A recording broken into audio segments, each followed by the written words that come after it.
Chapter 13. Primary Occupations. Even as man fulfills his needs, he tries to enrich his life. For this, he does different types of work. These are called occupations. In the 7th standard, we have obtained preliminary information about occupations. In this and the following chapter, we shall seek more information on occupations. Primary occupations. The occupations based on natural resources are called primary occupations. Hunting, collection of forest produce, animal rearing, fishing, farming, that is agriculture, mining, etc. are primary occupations. In order to fulfill the increasing demands made by the growing population and in order to find an alternative to human labor, mechanization was introduced in primary occupations. The following table shows the natural resources required for primary occupations, the factors that influence them, and the effects of natural hazards on those occupations. Study the table. Primary occupations. Agriculture. Necessary natural resources: land, soil, sunlight, water. Influencing factors: natural, slope of land, quality of soil, conducive climate, regularity in rainfall.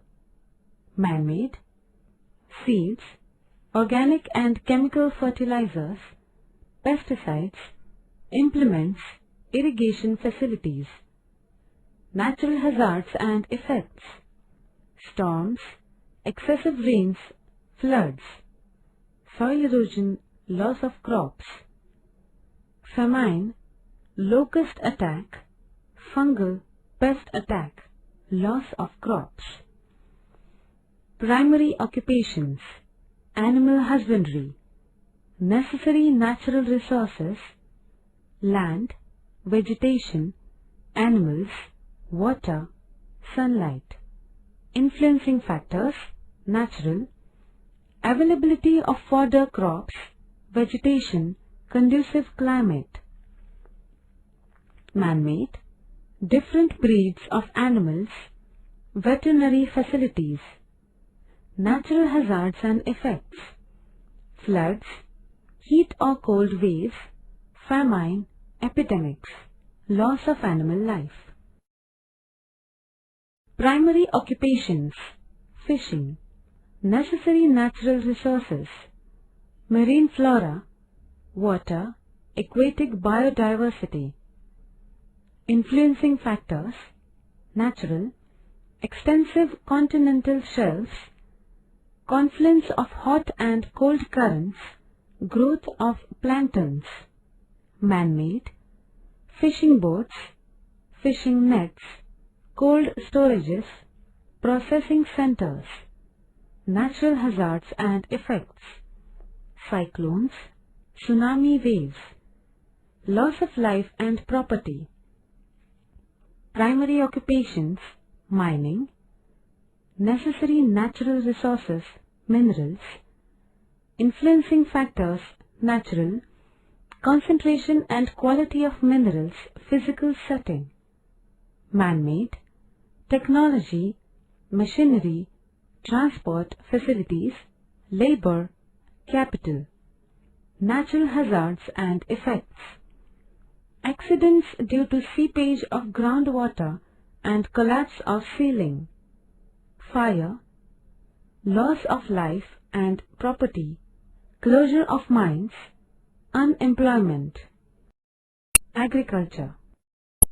This is the most important occupation so far as the subsistence of human beings is considered. The food requirement of the entire human race is fulfilled through this occupation. Besides, this occupation provides raw materials to a large number of industries. Hence, agriculture is considered to have an all-encompassing nature. On the basis of the size of farms, farming methods, that is, techniques, crops grown, purpose of farming, etc., different farming types are identified. Of these, we shall study the following types: intensive agriculture, extensive agriculture, plantation agriculture. See figure 13.2. Intensive agriculture. In the areas where population is dense, attempts are made to obtain maximum production from small-sized farms. This type of agriculture is called intensive agriculture. In order to increase the production, maximum use is made of hybrid seeds, chemical fertilizers and irrigation facilities. Small size of farms, limited mechanization, maximum use of human and bovine resources, need of cultivating different crops mainly for subsistence are characteristics of intensive agriculture. In India and in a number of South Asian countries, this type of agriculture is being practiced for many centuries. Extensive agriculture. In areas of low density of population, where a single farm owner holds thousands of hectares of farmland, extensive agriculture is practiced. As this type of agriculture is spread over vast plains, machines are used for various farming activities. Wheat and corn are the main crops taken in this type of agriculture. Most of the farm produce is sold in markets. Hence, this farming is also called commercial grain farming. Use of modern technology, minimum use of human labor, large-scale capital investment, cultivation of a single crop over a vast area are the characteristics of this type of agriculture. Extensive agriculture is not seen much in India. However, in countries like the United States of America, Canada, Russia, extensive agriculture is practiced. Plantation agriculture. This type of agriculture is practiced in Asian and African countries, but it was initiated in these areas by European colonizers. They needed an assured and continued supply of tea, coffee, cocoa and other beverages and of raw materials like rubber required in various industries. For this purpose, they established various companies and initiated this agriculture. In this type, a single crop like tea, coffee, cocoa, rubber, coconut, etc. is taken over extensive land stretches year after year. This type of agriculture is practiced on a commercial basis and using scientific methods.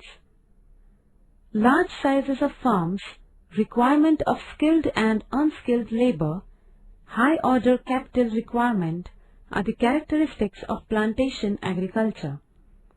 In most of the plantations, from once sown plants, production is obtained for many years. In India, plantation agriculture is practiced in states like Assam, Kerala, Karnataka, Jammu and Kashmir and Himachal Pradesh. Animal husbandry. Animals are used in agriculture, transport and many other types of work. Moreover, we get milk, eggs, meat, skin, that is leather, etc. from animals. Hence, animals like cows, oxes, buffaloes, horses, pigs and poultry birds, etc. are reared. Animal husbandry as a subsidiary occupation. This occupation is practiced as subsidiary to agriculture for the following reasons. The energy required in agriculture can be obtained as animate energy. The financial requirement of farmers can be partly fulfilled through it. Animals provide manure required for agriculture. Grass and other fodder required for animals can be obtained through agriculture. In order to fulfill the urban demand for milk and milk products, animal husbandry and cooperative dairy industry was established on a large scale at Charisgaon, Varnanagar, Mumbai in Maharashtra, and at Anand in Gujarat. This gave momentum to the project White Revolution or Operation Flood in India. Animal husbandry as a main occupation. In India, some tribes practice animal husbandry as their main occupation. For example, Dhangars in Maharashtra, Todas in Karnataka, Bakkarwals in Jammu and Kashmir, and Gopals in Saurashtra. In the world, animal husbandry is practiced on a commercial level in the temperate grasslands like the prairies in North America, pampas in South America, velds in South Africa, and downs in Australia. See figure 13.3. Through this, milk and milk products as well as meat is produced on a large scale. It contributes to the national income. Fishery. Due to the growing population, fisheries have gained importance along the agriculture and animal husbandry. Fish provide food, oil, fertilizers, medicines, etc. to man. Science and technology has greatly contributed to the progress of fisheries. Due to mechanized trawlers and nylon nets, fish catch has increased. Identification of fishing areas through satellites, efficient transport facilities, cold storages, timely warnings of danger, processing of fish products, etc. have all contributed to the development of fisheries to a great extent. Generally, two types of fishery are identified, such as freshwater fishery and marine fishery. Marine fishery is carried on in coastal areas and in open sea. It is done on commercial basis for local markets as well as for export. Fish is caught on a large scale. In marine fishery, Maharashtra is a leading state in India. Freshwater fishery is carried on in rivers, lakes, reservoirs, etc. West Bengal is a leading state in this type of fishery. However, this type of fishing is practiced on a local scale. Recently, fish is being cultivated using fish seed. It is called fish farming. Mining. This occupation depends on mineral wealth. Different metallic and non-metallic minerals exist in the Earth's crust. However, they are not uniformly distributed. Specific minerals are concentrated at particular locations. This occupation can be profitable if it is started at locations where a mineral is available in sufficient quantities. Therefore, this occupation is called a location-specific occupation. For example, Jharkhand and Goa states have large reserves of iron ore. Hence, mining has concentrated in these states.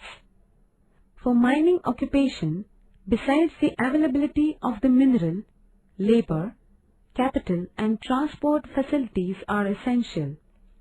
Due to mechanization, this occupation has now started developing further. Machines like drillers, crushers, cranes, etc. are used in this occupation. Electrically operated cradles or lifts are used to take laborers deep into the mines. As electricity supply and facilities of ventilation are now created deeper into the mines, the intensity and frequency of accidents has reduced considerably. However, accidents like collapse of ceiling, flooding of groundwater in the mines do occur.